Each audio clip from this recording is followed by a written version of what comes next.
cause I thrive. I might just blow your mind tonight. I'm so hyped, but it's no hype. From this height, it's direct hits on sight.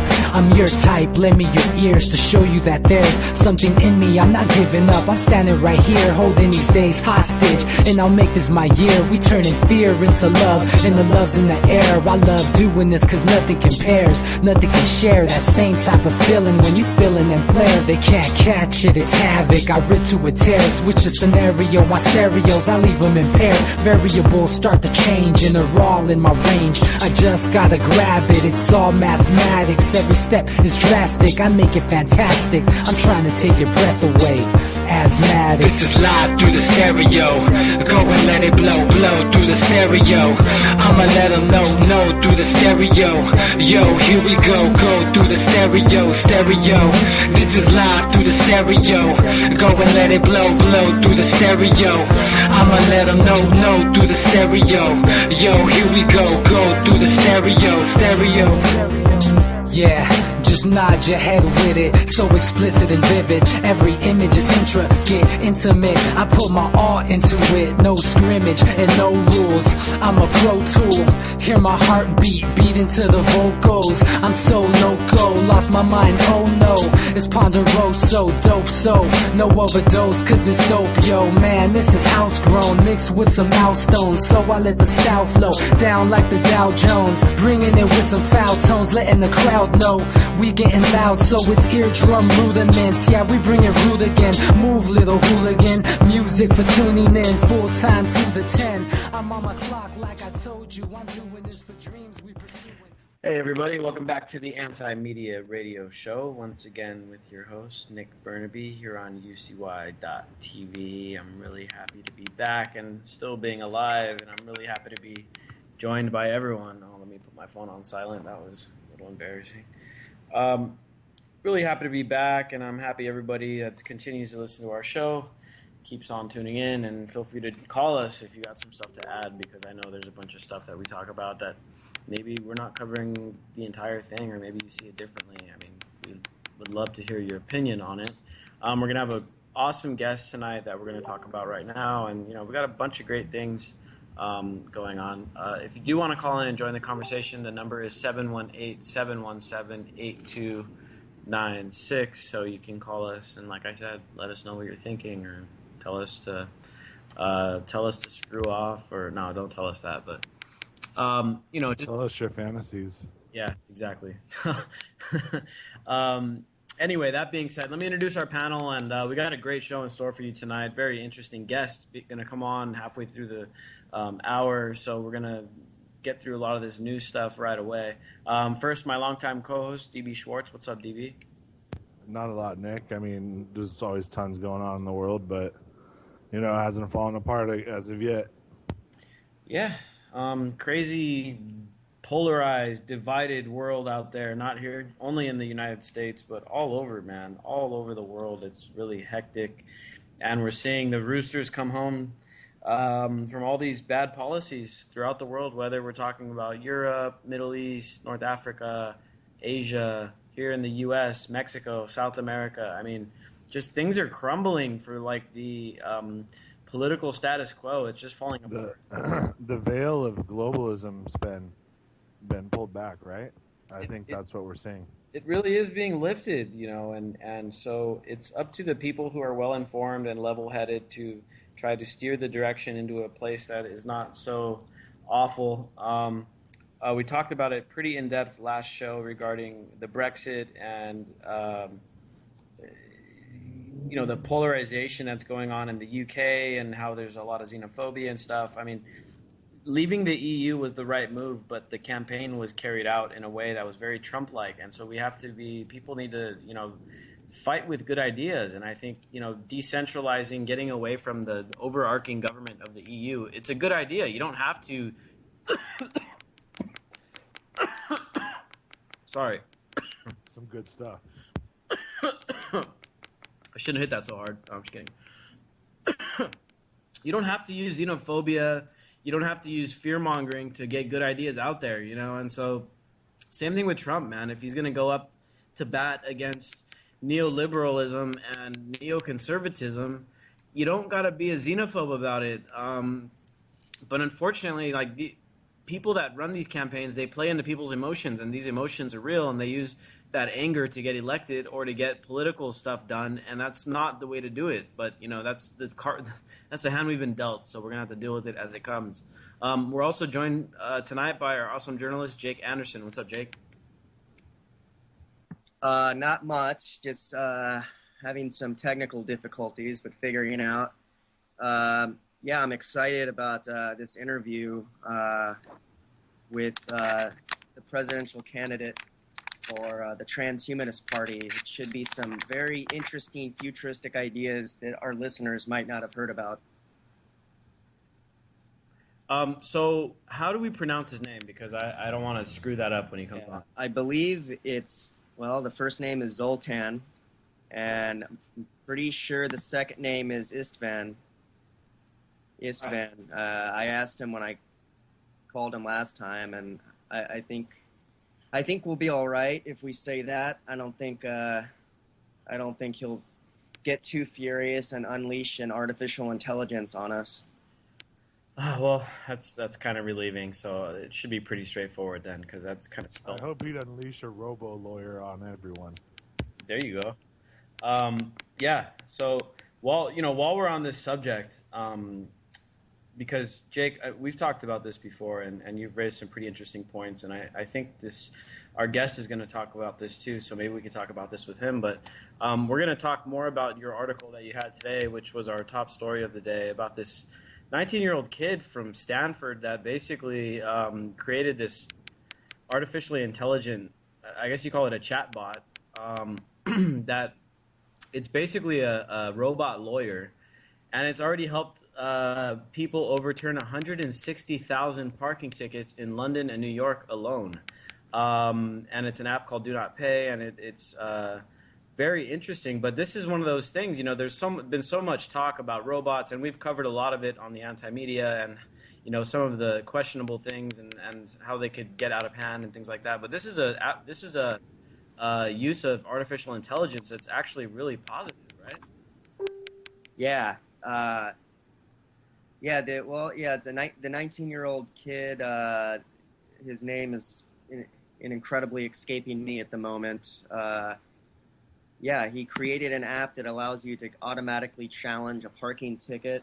It's a chatbot, and it uses a conversational algorithm. There's a lot of chatbots like this, but basically it gets smarter with each conversation it has, because it aggregates keywords and language and uses that to grow itself. And so the man's name, I shouldn't call him kid, I guess, but it's Joshua Bowder, and he's a Stanford freshman. And the app is only available right now for people living in London and New York. And in just those two cities, in only 9 months of operation, it's already overturned 160,000 parking tickets, saving $4 million in parking fines. And what I think is so cool, I mean, imagine if that were all across the country.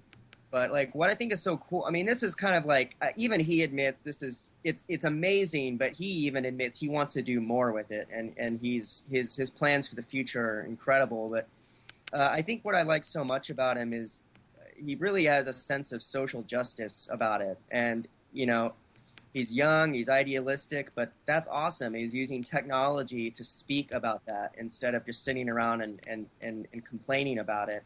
Instead of sitting around and complaining about parking tickets, he got so sick of it, he actually created an artificial intelligence algorithm to challenge them.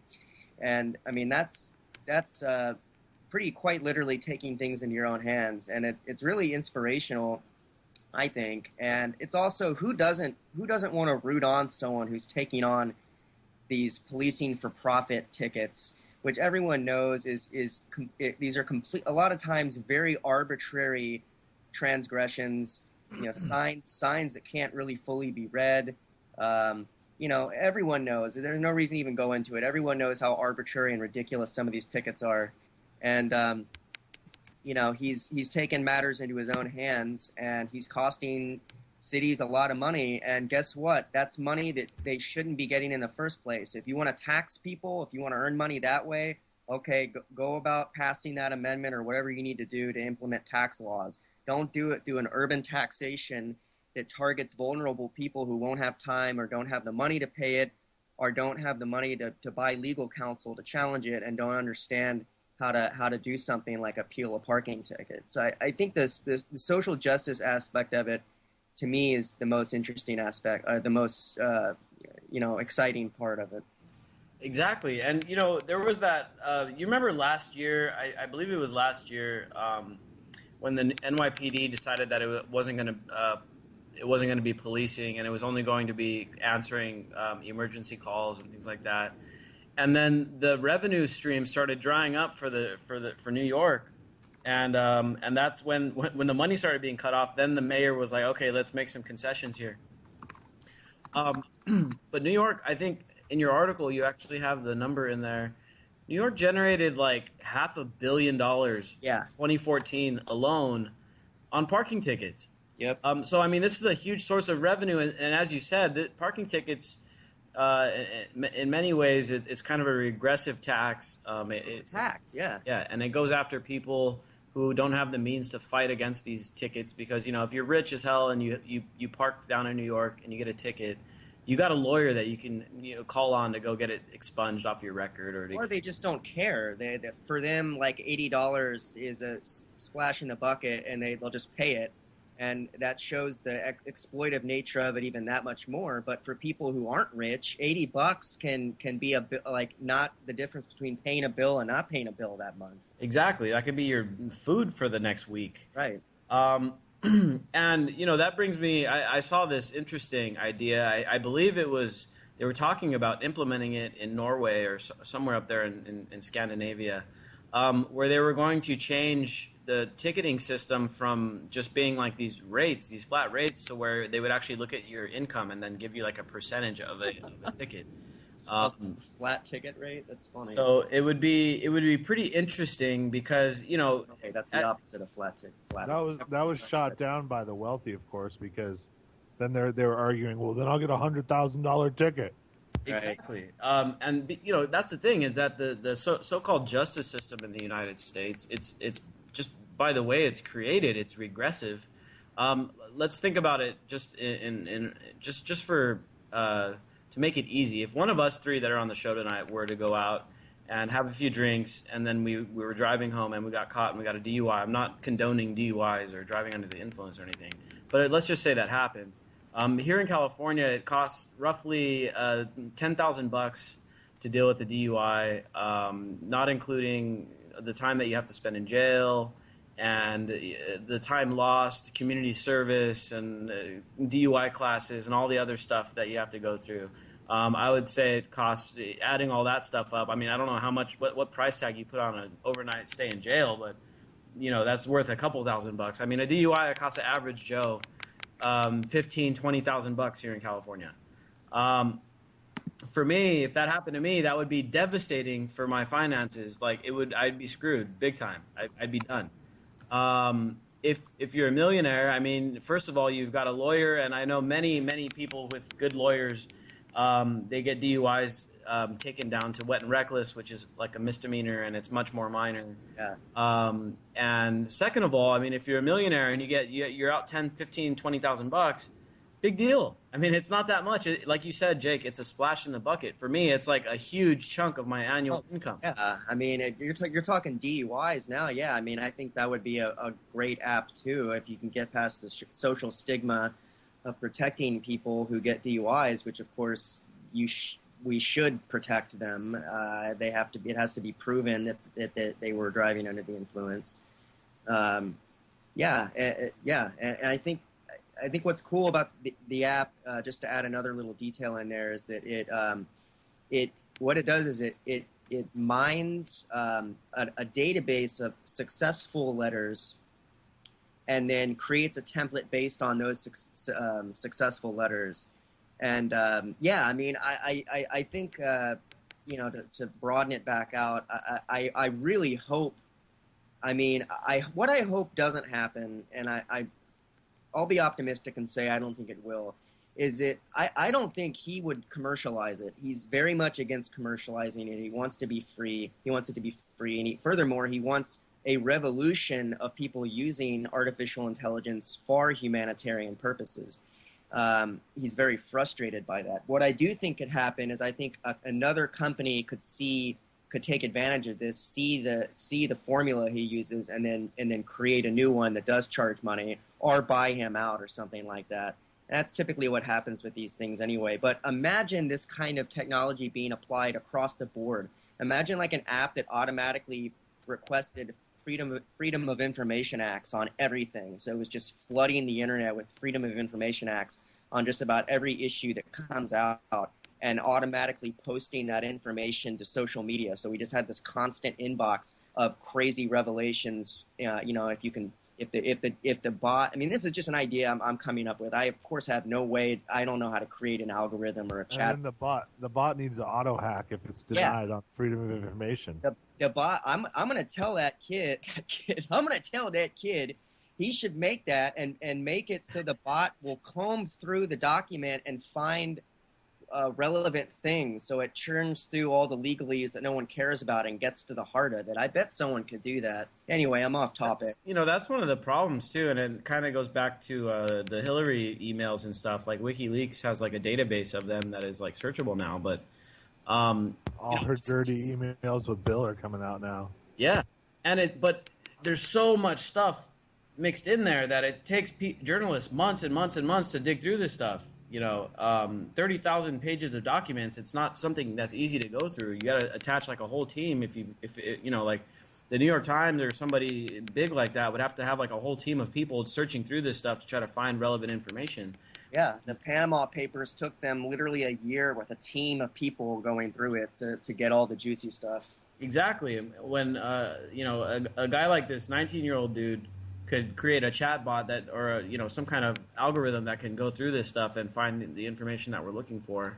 This is the kind of application for artificial intelligence that can really push forward the information war and just the human progress in general. And this is the kind of application that, Jake, I know you're pretty optimistic about artificial intelligence, and I'm kind of skeptical about it for certain things.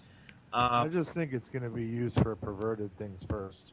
It's like everything. With great promise comes great peril is the cliche, but it's name a great invention that hasn't been used for evil. Name an evil invention that hasn't been reappropriated for good. I mean, it's anything we create that's going to happen. Where artificial intelligence is different is that eventually 20, 30 years down the road, 40 years maybe, I don't know, we'll ask Zoltan tonight, is that it's going to have the ability to rewrite its own code. So it's not going to be up to us anymore at some point. The artificial intelligence is going to have its own assessment of the world and what needs to be done, and we're not really going to have a choice in that. I mean, that's what I think eventually. And Did you see Ex Machina, Jake? Yeah, it's brilliant. I mean, that's kind of how they're talking about self-coding by using this constant input of information by using like a Google, but I forgot what it was called. Right. Yeah, that part of the movie was really cool, I thought. But I mean, the movie is brilliant, but it's still under the Terminator ethos, in my opinion, which is just this automatic assumption that robots are going to want to take over and kill us. And even though the movie doesn't outright say that, it ends with a very ambiguous note on what's going to happen. But it's whatever a robot would see as ethically flawed, if I'm not incorrect. Like, she basically got rid of people that she thought was a threat because they were morally flawed. Yeah, I mean, we should ask Zoltan this because, yeah, I mean, he has a very, I mean, some of the stuff he's written about the future of artificial intelligence is literally mind-blowing. Like, I read it late at night, and I had to stop because I was just like, oh, my God, this is just crazy. But crazy cool, and I mean, some of the stuff I think could happen, some of it not. But, I mean, he thinks that that it's very unrealistic to think that the first major artificial intelligence will be created by a company. He thinks it's going to be a nationalist thing, and he views artificial intelligence as basically the next nuclear race, the next great arms race. Because whoever gets Oh, sorry, Jake. To No, no, interrupt. we're talking strong artificial intelligence, not algorithmic artificial intelligence. It would stand to reason with the budget the military's already got that accomplished, right? We don't know with DARPA. You mean like I mean they're definitely trying, and Ray Kurzweil's trying with Google. So I mean, to me, that's a very interesting part of it is the private versus private enterprise versus government enterprise, and who develops it first. Zoltan obviously thinks the government's going to create it first, and that there will be literally different. There will be an American singularity, is what he thinks, but.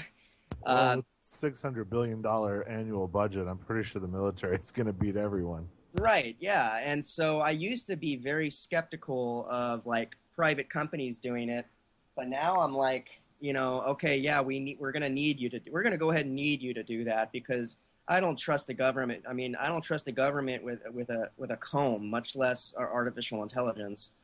So yeah, I think we're definitely jumping ahead here, but yeah, I mean, it's a fascinating conversation we're going to be talking about this way more as the years go on. Well, I just hope that people like this Joshua Bowder from Stanford, who created this lawyer bot, will be helping to lead the way in making some of this artificial intelligence standard, where it's hopefully benevolent and it helps us, you know, and not sets us back a couple centuries or yeah. I think this is proof that there will be positive uses for these kinds of applications. And when you're talking about exponential technologies like artificial intelligence, the power of independent media and independent ventures is going to grow exponentially as well. So a single person with a crazy piece of technology is going to be able to do way more good or way more bad in the world. Interesting. So yeah, we're going to be talking more about that once we get our guest on. I do want to touch on this bombing of the Turkish airport, man. I mean, again, just the terrorism is not stopping. We didn't really cover it on the anti-media yet, but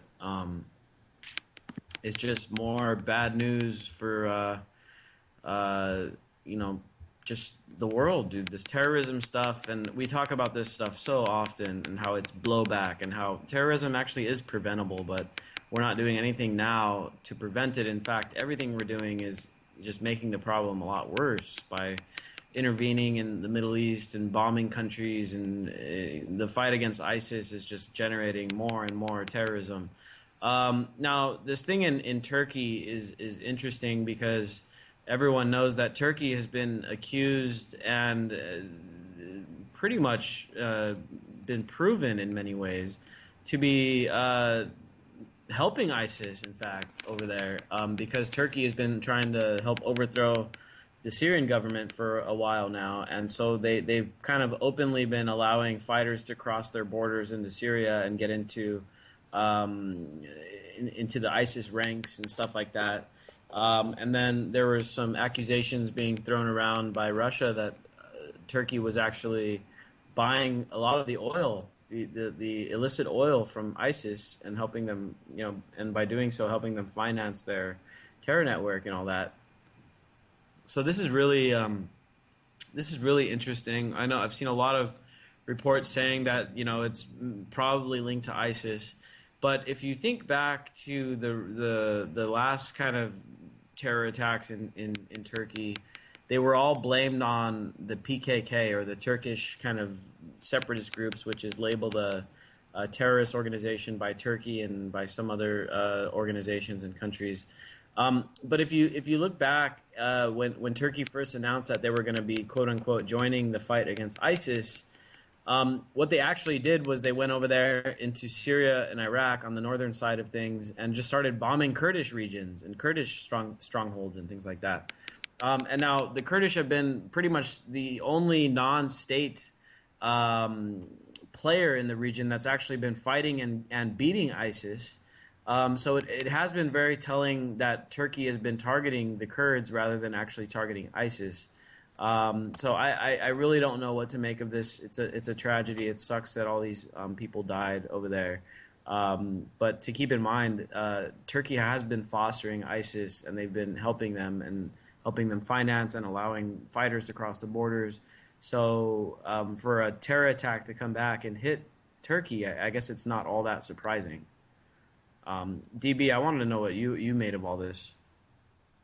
Oh man, I have no idea, dude, because they opened a can of worms with their entire operation being found out by Russia and putting Russia imminently in danger, dude. And essentially, they made this wedge where they're kind of going to be let go as a fall guy by NATO if anything pops off, and it looks like it kind of is. I mean, a lot of things haven't been talked about regarding what Russia's been doing, because Russia pulled their troops back, left a lot of their air force, and still kind of are patrolling, but they're repositioning all their ground troops to Turkey, and they have been for quite a while.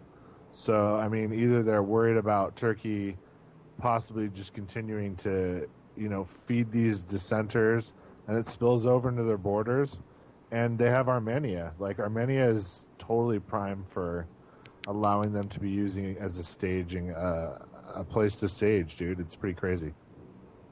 Yeah, it's very complicated what's going on in Turkey because, as the listeners are probably aware, Turkey is a NATO member, which means that they're part of the big military alliance of the West, which is the kind of the new empire of sorts, majorly funded by the United States, and we carry most of the weight on the decision making. So when NATO does stuff, it's normally the will of the United States. And so Turkey's a part of that alliance, and if you recall, they recently shot a Russian jet out of the sky, and that caused a real big diplomatic crisis over there with Russia, NATO, Turkey, and the whole region.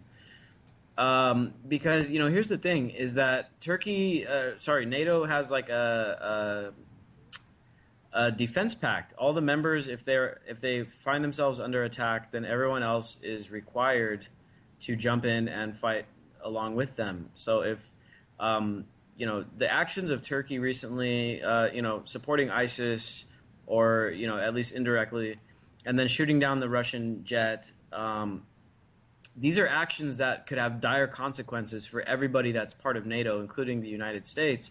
So if the Turkish government were to start something big, it would drag us in. And, this is one of the scenarios that is very likely could be the one that kickstarts some type of very large conflict up to maybe even world war, is this issue with Turkey. Because anyone that's been watching closely, I mean, the Turkish government is very corrupt. It's very becoming very much like a dictatorship. Erdogan, who's the president, has been kind of usurping a bunch of power over there. He's been waging a war against press freedom. I mean, they have shut down Twitter recently. They've shut down social media. They turned it back on, but they shut it down to stem protests. They jail oppositional political figures and things like that. I mean, and the problem here is that the United States, not only are we hooked in with them with NATO, but we're also we consider them an ally. We sell them a lot of arms, and we have a lot of diplomatic ties with Turkey. But it's not. It's one of those countries where it's like Saudi Arabia, where it's like, why in the hell is our government friends with these people? But for obvious reasons, as we've been talking about, there's geopolitical reasons why we remain friends with these guys. And they allow these kind of geopolitical ties allow these countries to get away with human rights abuses and other atrocities that any other country, like maybe Iran or Syria or Libya or Iraq, wouldn't have been able to get away with. And so this thing with Turkey is very, very complicated. When it first happened, I immediately had the feeling that they were probably going to blame the Kurdish separatist groups, because that's the scapegoat for the Turkish government. Because Turkish politics are very complicated, but there's a huge contingency of Kurdish people in Turkey. In fact, I think they make up almost a quarter of the population, and so they've got a lot of political. Well, they've got a lot of potential political power and stuff, but the Turkish government does a lot of things to limit their influence within the government, even though they are Turkish citizens and make up a huge chunk of the population. They're constantly kind of marginalized and persecuted, and just bad things are done to them. A lot of their events are bombed. There's a lot of Kurdish activists, Kurdish rights groups, and things like that, and they're constantly falling victim to persecution and assassination and things like that. And so that's very, very, very complicated issue in Turkey. So this is something that we're going to want to keep an eye on and just see how it develops, because we're going to have to watch how the Turkish government responds to this, because being a NATO member, it has implications for everybody back across Western Europe and over here in the United States. So we're going to have to... And one thing it could be, too, and don't put it past Russia, because they are an empire, although it's a much smaller one than we are, but they could have provoked this to happen to get Turkey to do something to them. In other words, they would kind of not trigger NATO if they were attacked, as opposed to attacking Turkey. Interesting, yeah, and again, so many different crosswinds over there, geopolitical crosswinds. Turkey for the longest time, ever since like the days of the Roman Empire, and then even before that, with the Greeks and the Persians, and Turkey is a very, very strategic landmass. It's kind of the connector of the east to the west, and that's where a lot of goods cross. And that's also, Turkey is also the destination for the oil pipeline that they're trying to build from the Sunni Gulf states. And that pipeline would eventually supply Europe with natural gas and stuff. And so that's why Russia has been so big on keeping the Syrian government in place, is because if the Syrian government falls, then the pipeline gets built, and then Russia's pseudo-monopoly on the natural gas supplies to Europe falls. And that greatly weakens their economic powerhouse, and it really puts them in a challenging situation geopolitically. So Russia, I think, would do almost anything to maintain the Assad regime, because they don't want to let that fall, because they will literally have their economy in, maybe even on the verge of collapse if Assad falls. So, this isn't a war. Everybody's talking about, and there was that recent, what was it, like 51 diplomats from the State Department basically said, hey, it's time to overthrow the government of Assad by force, and the U.S. should lead the way. What people don't understand is that literally Russia will go all the way up to the point of a direct war against any other country if they try to overthrow the Syrian government, because it's just so important to them from a resources standpoint. They just won't let it happen. So any politician, this is what's so worrying about Hillary Clinton, is that she's already said she'd put a no-fly zone over top of Syria. The consequences of that kind of policy would cause a very, very, very serious issue over there, and it could, wind up with the next generation of kids going and having to fight against Russia and the, Eastern Bloc, or whatever you want to call them. Not a good prospect, and that's why one thing that really frightens me about Hillary Clinton, even more than Donald Trump, is that she is, willing to put the lives of a lot of people at risk just to accomplish these kind of geopolitical goals. But that being said, we do have a lot of other choices for president besides Donald Trump and Hillary Clinton. I know the media loves obsessing about these guys, and Trump said this, and Hillary's so amazing, and this, that, and the other. But there's plenty of other options, and tonight we're going to be joined by one person that's running in the Transhumanist Party by the name of Zoltan Isfan, and he's actually on the line now. What's up, Zoltan? Hey, how are you guys doing? Pretty good. Thanks for joining us, and we've got Jake on the line, and he actually interviewed you a few days ago, and I found the article really interesting and some very interesting ideas that you have, and I don't think many people have even heard of the Transhumanist Party. Can you tell us a little bit first about the party in general? Well, sure. It is a new party. It was founded just about 2 years ago, and its main aim is to put science, technology, and radical medicine at the forefront of American politics. You know, we have a lot of politicians out there that are saying a lot of different things, but really very few of them talk anything about science and technology. And yet nothing really is changing our lives more than science and technology in the 21st century. So that's what the Transhumanist Party is aiming to do.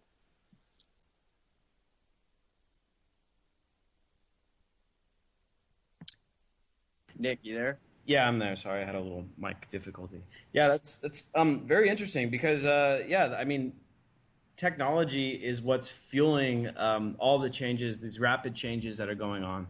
And I think that's one of the reasons why these politicians are so unpopular, because they're just so disconnected from reality. I mean, they're stuck in these old ways of doing things and these old solutions and this neoconservative and neoliberal way of thinking that people are just being left behind. I mean, people are just it's not that maybe it's not that we're being left behind. We're leaving these politicians behind, and they're still trying to rule us with these old ideas that we're kind of outgrowing at a pretty rapid pace. Well, you totally just nailed it on the head. That's exactly what's happening, and it's not just the politicians. I see this happening between the older generation and the new generation. Never in history has technological progress so quickly changed things. And those people that are used to change at a certain kind of pace are now finding that the change coming 3 or 4 times quicker than it's ever came before.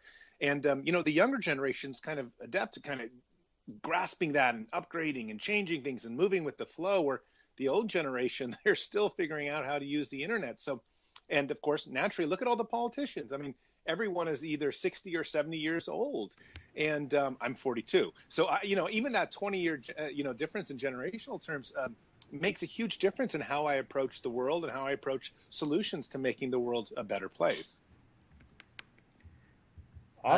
Zoltan, speaking of some of those solutions you have, your platform is actually, it's very detailed, which is what struck me when I first started researching it.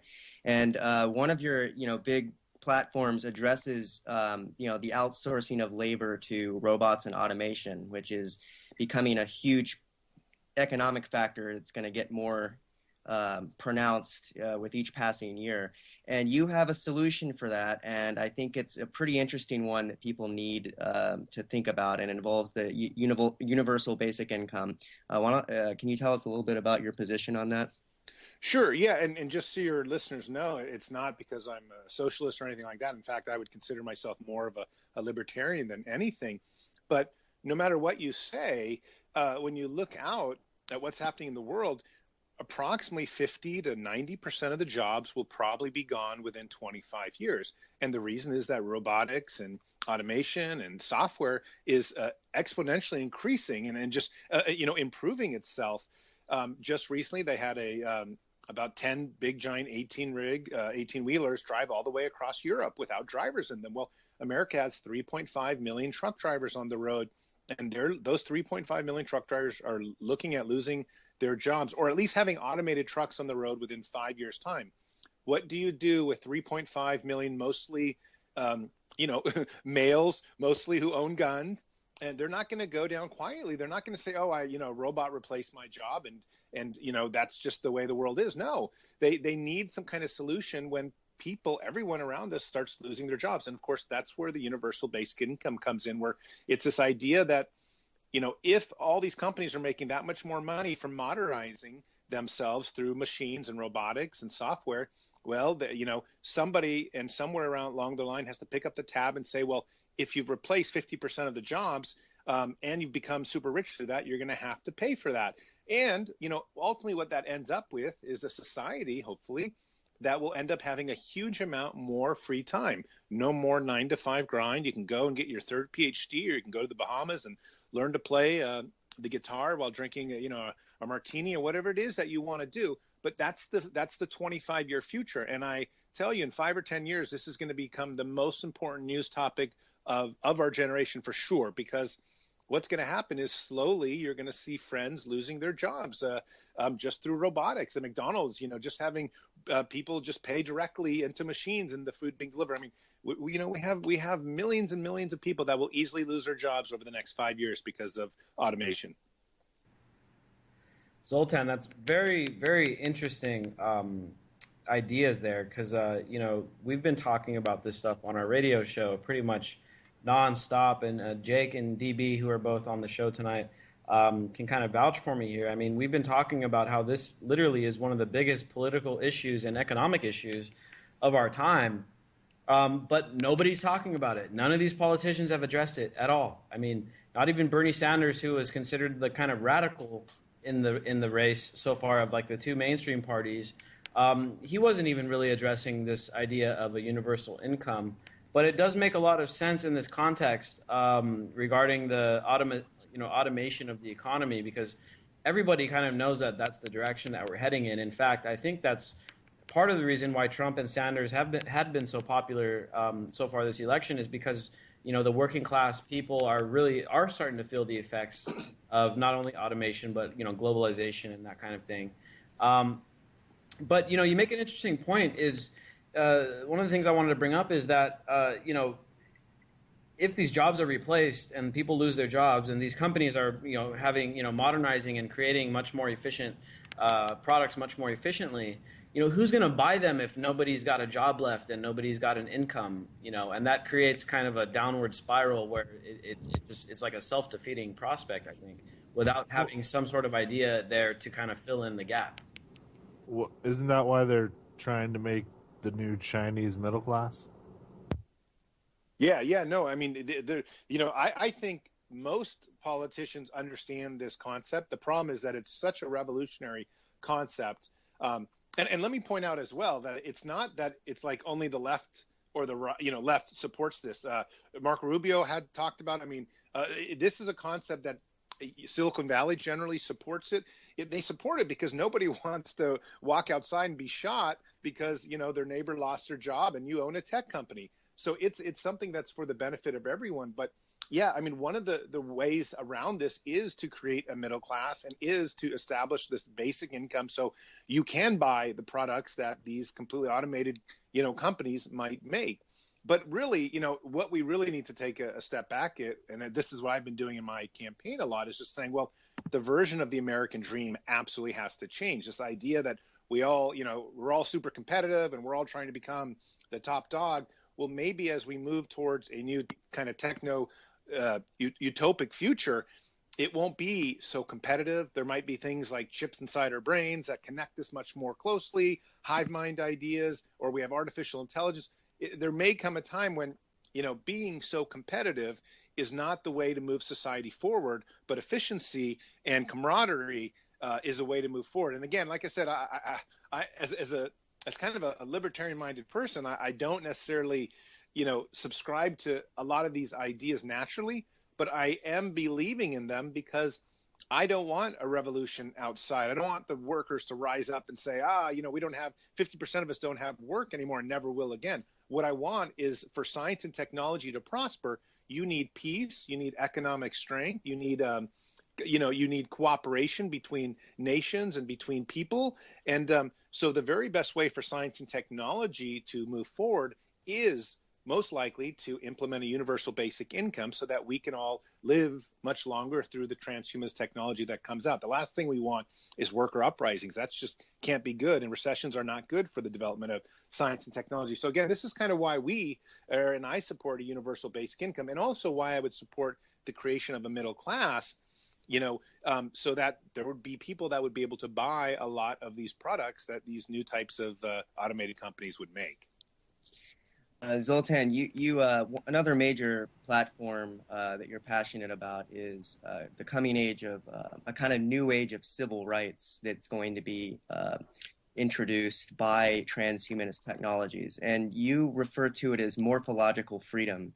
And we already know how contentious issues regarding freedom over one's body are in this country, and you anticipate we haven't even seen anything yet in terms of the kind of reactionary rhetoric and actions we're going to see when people start wanting to alter their bodies using technology. Can you explain to our listeners what morphological freedom is and how it's going to affect them? Sure. Morphological freedom is this concept of you should have the right to do with your body whatever you want to do, so long as it doesn't hurt anybody else. And you would think that's kind of a basic concept, should be built into kind of the United Nations, Universal Bill of Rights and in America's, laws and stuff like that. But it's not. You can't just go outside and cut off your arm and put on a robotic arm. In fact, even this little chip I have in my hand, which does little things like give you a business card instantaneously, or I can start my car without keys on, is not like technically allowed. And part of the reason is that the FDA hasn't approved some of the chips and things like that. And so essentially, the government has a stronghold on how innovation works when it comes to putting technology in our bodies. And the problem is that technology is growing a lot quicker than the government can actually handle the new types of stuff that is coming out. Most kind of medicines or most kinds of technology takes 8 to 10 years to get through a process that can be approved. Well, I mean, people are creating stuff. I can't even tell you what's going to happen here in 8 to 10 years, but there'll probably be plethora of companies that are working on cranial implants and things like that. And, the idea here is that human beings are changing because so much technology is coming. I have friends that within probably 18 months will start cutting off their arms and putting on robotic arms, because the robotic arms have evolved so far that they can now tie into your neural system. You can now grab a beer, you can now throw a football with it, or you're getting close to at least throwing a ball with it. But certainly within 2 or 3 years, you're going to be able to throw a football pretty accurately. And probably within 10 years, you're going to be able to throw a football way better than the very best quarterback on the planet. And that's revolutionary. And yet we don't have laws that allow us to do these kinds of things. So that's why the transhumanist civil rights is really important. And we've kind of put forth what we call a transhumanist Bill of Rights, and we posted it to the U.S. Capitol building last December, that starts to establish kind of what we hope that eventually the government will incorporate into its own constitution, to the U.S. Constitution, and say, well, yes, because human beings are sort of becoming like cyborgs and will, of course, increasingly become like cyborgs, should have some of these basic rights to do these things. And, it's very important, because if we don't, we face the prospect of going through sort of a new civil rights era where there will be street clashes with people that want to upgrade themselves, but, the government won't allow it, or the religious people in America won't allow it. So I'm worried that there will be clashes here in the next 5 and 10 years. And you're already starting to see, a lot of in the media. But that's essentially the field of transhumanist civil rights. It's evolving technology and humans wanting to use it, but not being allowed to because it's contentious. Zoltan, I have a couple questions for you. First is, there's been a lot of kind of pushback against, you say you already have a chip implanted in your hand. There's been a lot of pushback about that, and a lot of people are like worried that someday they'll become like compulsory, or that, they could be used for kind of, bad things. What do you have to say about that? Well, yes, and I'm worried about them becoming compulsory, even though I support them, even though I support children having chips inside them for various reasons. I think I'm worried that they will sacrifice our freedoms, they will increase surveillance and things like that. But I think one of the things we have to understand is the idea of surveillance, the idea of technology as a part of our lives sort of ended 10 or 15 years ago when we made this huge jump to embrace the internet, and we all started carrying around smartphones. Who doesn't have a smartphone in their pocket or within a couple feet of them? And, we're being tracked by a number of companies right now. And certainly the Skype call we're on is monitoring this at some database, and government probably could access that if they wanted to with, some legal incentives or whatnot. So what is the real difference between having a chip implant in our hand or somewhere other than what we already have? The only difference is that the chip's a lot smaller, probably cheaper than a cell phone because it doesn't cost as much to make, and it's just easier. I think once people sort of get over the fact that we've sort of crossed that path where surveillance and security and government intervention in our lives is something that we gave up in order to live better lives through technology, we'll be better. Now, again, I'm not saying let's give it up entirely. But I just think this idea that having a chip implant in one's hand is the mark of the beast, or, some religious idea to it, or that it's something that the government, look, the chip implant I have takes about 5 seconds to put into your hand. It's done through a syringe, and it takes about 20 seconds to uninstall by a little cut and then pulling it right out. It's not, yes, the cell phone's easier because it takes 4 seconds to pull out of your back pocket. but the chip implant in your hand doesn't take very much time either, maybe 30 seconds in max. So, it's not like we're stuck. We can turn it off. We can cut it up. We can, throw it away. We can make sure we don't have them. People, I think, will always have the right. But the real question is it going to be functional? And I think when it came to smartphones, we all sort of agreed, well, yeah, access to the internet 24/7 if we wanted, Skype on our phones, being able to pay with our phones.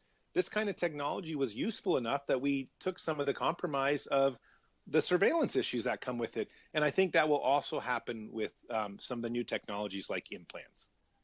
Very interesting. Yeah, I'm one of the people that likes to embrace technology, but at the same time, there's always room for improvement. And we're starting to see more and more of like these end-to-end encrypted chats coming out, and WhatsApp, which is one of the biggest messaging apps in the world, is now starting to use encryption, and Facebook has announced that they're going to start using encryption, and a lot of the Apple products are encrypted and stuff. And so I think that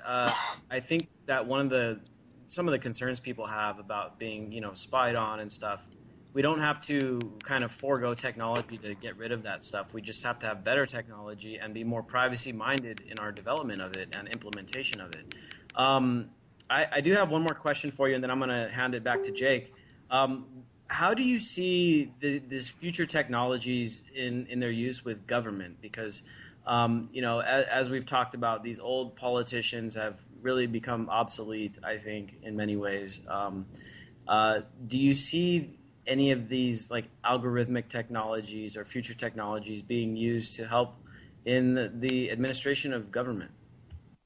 Well, yeah, absolutely, I do. And just reversing right back to what you said, I totally agree with you. The way to control chip implant technology and surveillance technology is to have a whole new generation really focus on making the security better so that we can count on whatever technology we have that doesn't invade our privacy. And that's up to the developers, the coders. And I whenever when someone tells me, Zol, what kind of job should I go into? I say, well, go into security, to software security. You're going to be the hero of the 21st century. But, I think when you come down to the government, what's really interesting is kind of going back is that the government is so slow to change, and tech companies are so quick to change, that this discrepancy between government and technology is increasing. It's getting wider and wider. So at some point, I think the government's going to sort of wake up and say, wow, what can we do to remain on the ball, and keep up with things like Google and Apple and some of the crazy stuff that they're all coming out with. And, I have advocated personally and this is a little bit wacky, but there's no question in my mind that artificial intelligence will be here in about 15 years. In fact, I wouldn't be surprised if it's here in 6 or 7, something that's, its intelligence level is approximately the level of an 18 or 19-year-old person. But at some point in the next 10 to 20 years, it's going to become smarter than Einstein. There's just no question about that. And what do you do when you have an intelligent on planet Earth that's smarter than every single other human being? Well, first off, you better be very careful, because that can lead down a dark path and the Terminator path, and we have to make sure that doesn't happen. But it can also be something very good. And I have advocated personally, even though this would put me out of a job, but we're all going to be out of a job anyways, back to the universal basic income concept, is the idea that there might be an artificial intelligence president in our future. And why not have a bunch of algorithms and a bunch of machine intelligence make the very best decisions for the greatest amount of Americans? That's really what a president is here to do, is he's here or she is here to serve the best interests of the people and do it for the greatest amount of those people. Well, algorithms will probably be able to do that better than any other human being here in 10 to 20 years. And therefore, I don't see any reason that we wouldn't want to have some type of machine intelligence running our entire government. And it's not just the president, of course, it's all the other lawmakers. In fact, a lot of the reason people think that the field of law, attorneys, their professions have been slowly declining the last few years is because a lot of legal recommendations can now be put to software, and you can get good decisions that way, just like you can get good accounting decisions just by buying certain software programs. So at some point, all our professions will, especially journalism. I mean, journalism is one of the first professions that's going to go because of artificial intelligence. You can have a machine put together stories very quickly just by aggregating it.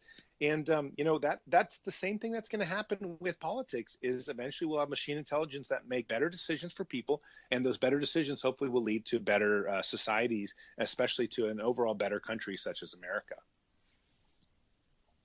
Zoltan, I mean, as much as I would gladly talk to you for hours about artificial intelligence, but I really think your platform on the environment is important, and I want our listeners to hear your take, because the environment is such an important issue. And if you could share with us your belief on how technology is going to help the environment. Well, sure. And just so your listeners know, I began my career as a journalist, and I began that career at National Geographic. So I've essentially was doing environmental wildlife stories and humanitarian stories for most of my career before I kind of became a writer and a politician, or an aspiring politician. So I've been very involved with protecting the environment, protecting for rainforest and wildlife. And I even was a communication director at WildAid in Southeast Asia for 2 years. So I have a very strong desire to make the earth pristine, but I've realized that the way to make it pristine, because it's, if you can tell, if you just look outside and you look at the news, we're not doing a good job taking care of the planet. There's too many people. There's too many people wanting to make money. There's too many factories. There's too many people eating meat. We've dedicated now a third of the arable land on planet Earth to growing meat. Well, how can we fix the environmental problems with technology and science? Because obviously we can't solve it just by passing laws, like the Paris or the Kyoto Protocol or some of these other things. It just doesn't work. I mean, you can't stop China and India from developing, but science can change it. Things like nanotechnology, things like genetics, when you're talking about reviving species that went extinct or almost extinct. These are the types of science and technological things that can change the way we face the entire environmental catastrophe that we've sort of created. And, one great example is, well, there's two great examples I often talk about. I told you a third of the arable land has been dedicated to grazing cattle. And of course, to have cattle grown, you had to cut down all these beautiful rainforests. So that's where all these rainforests have gone. One, country, for example, Paraguay, has cut down 92% of its rainforest for cattle. Well, meatless meat is now being made in factories. One of the Google brothers is really behind this, and a couple of other now entrepreneurs are starting to make meatless meat in factories. So you don't need to cut down rainforests anymore to have people have their meat. And then you could grow back those rainforests and you could solve the greenhouse problems. And this is a great way that technology could help the environment. But, what I was doing with WildAid in Cambodia was trying to stop poaching. And we just were not able to stop the poaching on a level that actually made a difference for wildlife species regaining their numbers and surviving. But now, because of things like CRISPR technology and genetic editing and genetic technologies, we're going to have the ability here for just peanuts, not much money, to go in and say, we're going to drop 5,000 tigers, create them in the laboratory and then go spawn them out in the forest and totally replenish the tiger population in Southeast Asia, which is basically down to nothing now. And because of China eating it for, whatever reasons, and its medicinal reasons. That's the way to solve the wildlife population problems that we're having all around the world with endangered species. It may not be to stop the poaching, it's so hard to tell a farmer in Cambodia, don't kill a tiger, when he knows he's going to get $10,000, and $10,000 is more money than he'll get in a lifetime. You just can't tell a very poor person who's trying to feed his family to do that. What you can do is, in the laboratory in America or somewhere else, create 10,000 tigers, embryos, and feed them through the system, and then replenish populations. That's the way that science and technology can rehabilitate the earth and bring about this utopic paradise that we used to live in. And that's why I really advocate not lessening the carbon footprint that humans have but increasing the resources and the money that's going into environmental science, specifically the kinds of science that can change the environment back to a really beautiful place. Zoltan, we can also maybe drop the tigers right on the poachers. We're out of time, though. Can you quickly tell our audience where they can support your campaign? Yeah, absolutely. Just go to my website. It's zoltanishvan.com, and you can follow me on social media. And we also have the stereo. Yo, here we go through the stereo.